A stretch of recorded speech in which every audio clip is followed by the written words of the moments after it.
Today we stand in solidarity and offer comfort to the families who could imagine seeing days like these. We know there is a better way.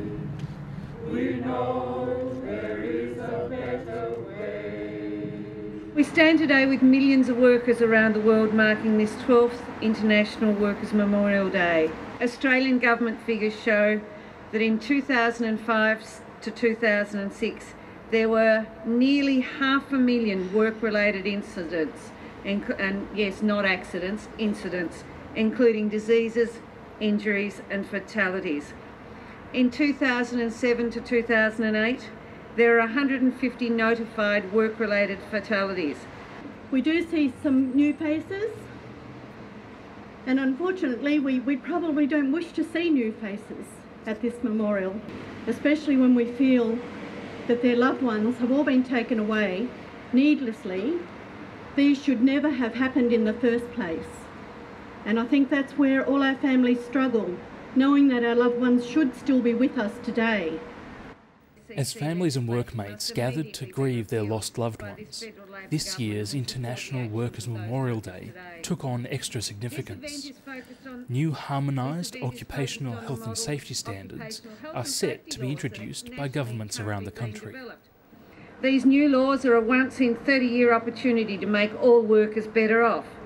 The new laws, expected to be in place by the end of this year, according to the drafts we've seen, currently represent a threat actually to health and safety of all Australian workers, not an improvement but a worsening.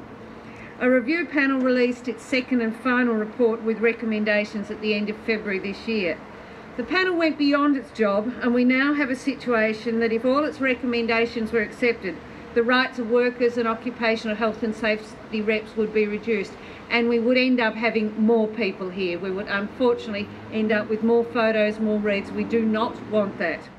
What we're saying to our state government is that we want workers to be better off, not worse off. Some of the things that we're particularly concerned about are rights to anonymity for workers when they raise an issue, and that workers have a right to raise a health and safety issue with their health and safety rep.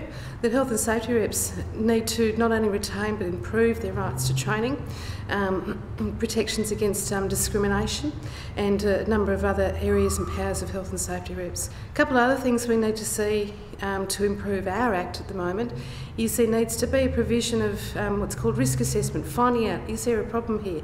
If so, how bad, and let's fix it. That actually needs to be in an Act, not downgraded to a regulation. What health and safety reps and workers tell us is that what's in the Act is what employers most likely listen to. If it's in a regulation, it gets hidden. So we say to the Victorian Government, to Minister Holding, we support you in supporting our health and safety law, and we also expect that workers will be better off, not worse off, from the model laws. With the state governments now considering their responses to the recommendations, union groups have launched the Don't Risk Second-Rate Safety campaign to counteract intensive lobbying by business groups who are seeking to use the harmonisation to cut costs and lower standards. We're sending a clear message to governments and to business that we, the trade union movement and workers, will not accept second-rate laws and second-rate standards. What we see is a very powerful business lobby who are looking at their bottom line and not looking at the safety standards in Australia. So what we need to continue to do is put pressure on government and business to ensure that the best standards are met and that the best standards are written into law this year.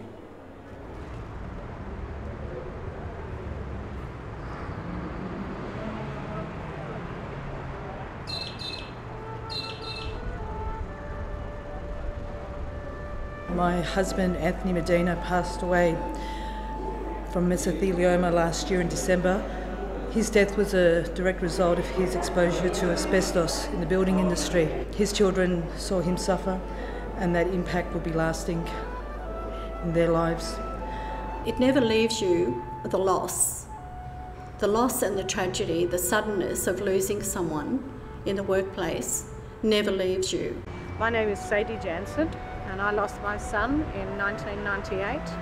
He was 28 years old, and he was killed at a piggery here in Victoria, They didn't give him the harness, they didn't give him the right size nails. They sent him to his death, and I will never ever get over it. I was asked the question not that long ago, am I over it?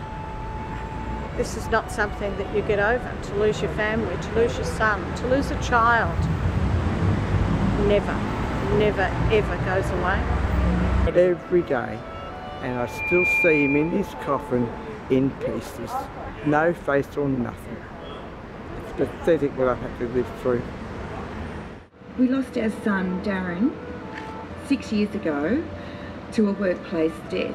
It was preventable, so that's why the fact that it was preventable keeps our family really angry. And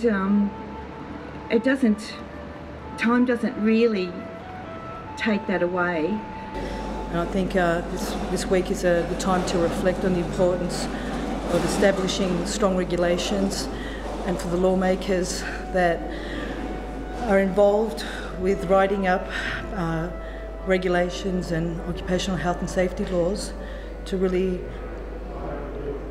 look at the impact that a death in the workplace has on the community and that person's family.